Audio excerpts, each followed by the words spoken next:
Welcome back to WIBW News Now at noon, a special edition live from the state capital of Kansas, where we are joined by Senator Anthony Hensley. He has been very vocal about the school education issue. And again, we also have Nick Gosnell, our State House reporter, with us because this is such a huge issue for the entire state, Senator. And so many people are talking, the regular residents. I think this is one of the topics and one of the things that I have seen more people talking about publicly than they have any other issue coming out of the State House, and that's because it's involving our children, mine included, who's about to enter kindergarten. So first of all, let's lay down the groundwork.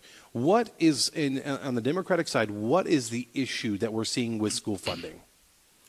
Well, we're under a court order. The Supreme Court has declared our system of school finance as being unconstitutional and inequitable. And so what they've asked the legislature to do on or before June 30 is to address this inequity. And the governor fortunately did call for a special session. Earlier in the week, we had a news conference. The Democratic leadership had a news conference and started a petition process, because there's two ways to call a special session. One is when the governor does it unilaterally, and the second option is to circulate a petition among legislators. It's a pretty tall order to try to get 2/3 of both houses to sign a petition, but fortunately a couple days after that the governor chose to call the special session. It will begin on June the 23rd, which is 2 weeks from today. And so I'm hopeful that we can bring everybody back to town and we can do our work in a expeditious manner and really address the equity issue that's part of what's called the Gannon case. For approximately $38 million, we could address the equity issue. It's not a complicated problem to solve. And then for an additional $12 million, we could actually hold harmless all school districts so that they wouldn't lose money as a result of our action to make what's called the local option budget equalized. We'd actually go back to the old school finance formula and equalize it. Unfortunately, what happened last year is the legislature repealed that formula, and now we're operating on what essentially is a temporary block grant system for 2 years. Let's talk about the 1% really quick. Everybody's talking about this 1% that the courts have talked about when it comes to the funding. Some are saying, Nick, 38? Yeah, it's the number is, as you said, $38 million to fix all the LOB equalization issues, and $50 million to do so without costing any districts in Kansas more money. The Republicans, at the very least, have talked about this and have somewhat, at least in their rhetoric, minimized it by saying it's just 1% or less than 1% of the $4 billion that we spend on education. Though the math is accurate, is the rhetoric so? No, it isn't, because that $38 million, while it may represent only 1%, is funding that's very important to a lot of school districts, not just urban school districts, but also many rural school districts who, quite frankly, are serving low-income children. And I would use as an example the largest school district, Wichita. Out of that $38 million would actually receive $10 million. And so it's very important that they have that equalized money in order to serve low-income children. So I think the Republicans are making a huge mistake by trying to minimize what essentially is a very important issue for many, many school districts. Now, we've heard also the other side of the aisle, and actually somewhat on your side of the aisle as well, that like the Wichita School District, they said they're going to have to close schools. They're going to have to lay off teachers. And we've already seen that with some of the budget issues that they've had down there. But then some lawmakers are coming back saying, well, that's because they're not using their money properly. They're not using their rainy day funds. I mean, is that so? I mean, what is your stance on that?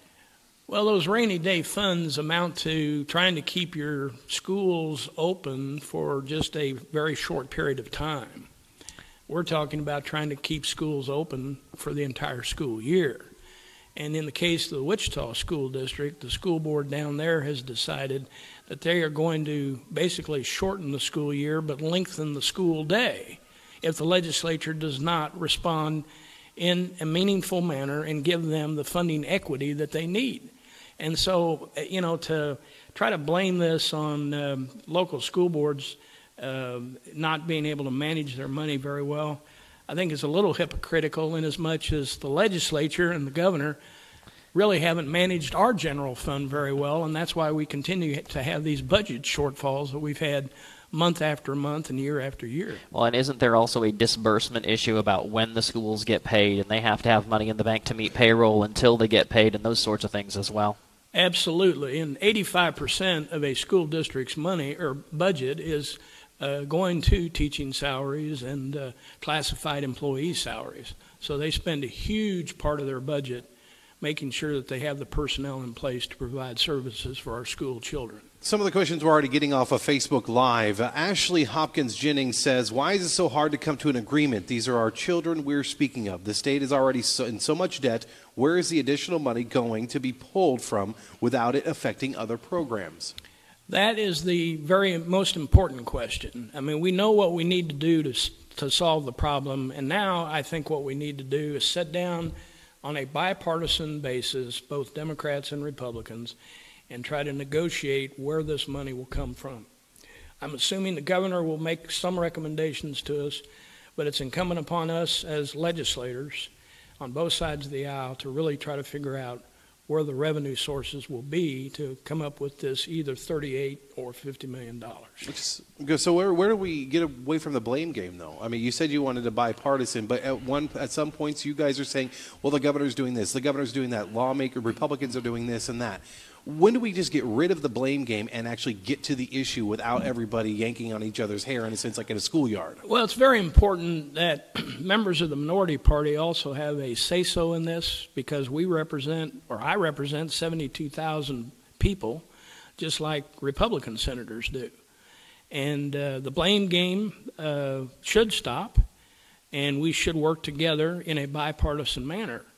The problem we've had in recent years is that the Republican governor and legislature really do not want to cross the aisle and try to work with us. But we're here. I'm here all the time because I live here in Topeka, and I'm willing to sit down and have discussions with the Republicans so that we can come up with a bipartisan solution. That worked very well before the 2012 elections, when the governor himself went out and defeated many members of his own political party. They were so-called moderate Republicans who didn't agree with him on many things. And so we have a different political environment these days. We have a much more conservative legislature.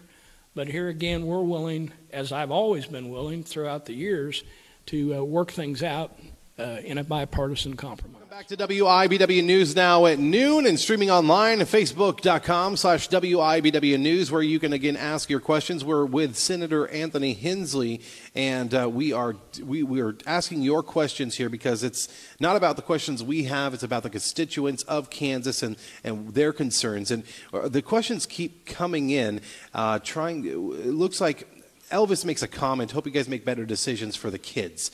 That's something we're hearing a lot of. Are you getting discouraged as a senator hearing all these folks come to you saying, just get it done, let's take care of the kids? I'm not discouraged in any way. In fact, it is encouraging to me that our constituents are tuned in and very concerned about the school funding issue. Really, you might call it a crisis, because the Supreme Court has given us until June 30 to comply with the equity order in the Gannon case. If we do not comply, as of July the 1st, then a lot of summer school programs will be shut down. Special education students who are on a year-round IEP, individualized educational program, will have their services discontinued, and school districts will be faced with the unfortunate choice of having to suspend the pay for their 12-month employees, typically custodians and secretaries and people in those positions. And so it is a very critical situation that we have to deal with when we reconvene in special session on June 23rd. And as I said earlier, I'm hoping that we can do our work in an expeditious manner.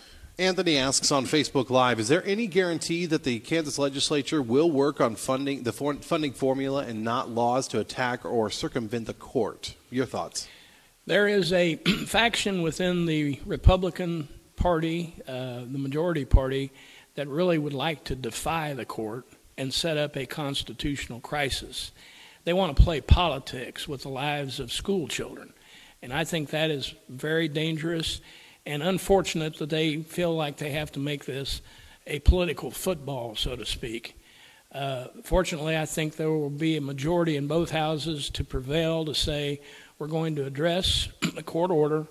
We'll do it in a timely manner and make sure that our schools do stay open on July the 1st and continue, obviously, to be open when the school year starts in August. All right, I think we have one more question. And Nick? Let's go ahead, and I'm going to ask one. First of all, if you have anything to say about it, will schools open on July 1?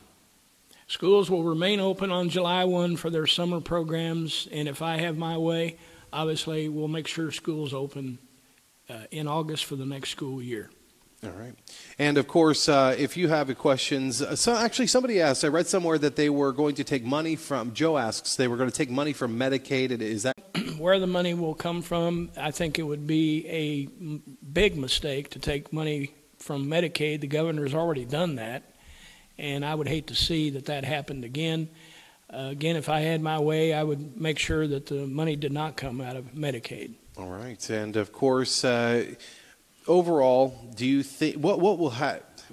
There's like in the Senate when it came to the budget. I know that there was an issue where it was a tie vote just before the end of the session, and then some lawmakers, some senators had actually flipped their vote to yay to let it pass.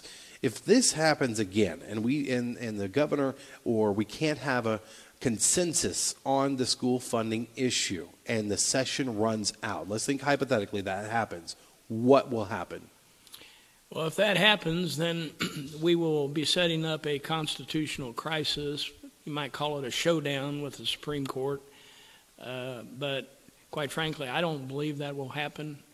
I believe that if we can work together in a bipartisan manner and put together a plan of action and fund that plan, then we'll be able to comply with the court order. We've been here before. We were here almost 11 years ago. It was a different case. It was called the Montoya case. And under those circumstances, we appropriated $600 million over a 3-year period. So, if we can't come up with another $50 million to solve this program, then we're not doing our job. All right.